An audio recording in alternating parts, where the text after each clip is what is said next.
How to link bank account to Binance account. So if you want to add your bank account details in Binance, then first you just need to open up your Binance application.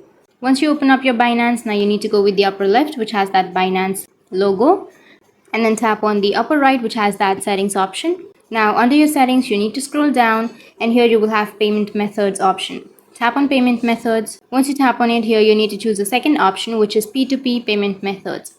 Tap on it, and then once you tap on it, here you will have add a payment method option on the bottom of your screen.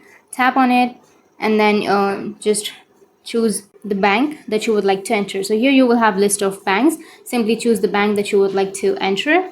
So for example, I'll be choosing a bank. Once you've chosen, now here you need to enter your bank account details, like you need to enter the name, your bank account card number, IFSC code, bank name, and then account type and account opening branch and everything. And once you enter all of the information, you just need to simply tap on confirm. Once you tap on confirm, if it really matches your KYC information, then you'll be able to add your payment method. And once you've added your payment method, your bank account will be linked to your Binance account. So that's it, and if you have any questions, feel free to comment below. Thanks for watching.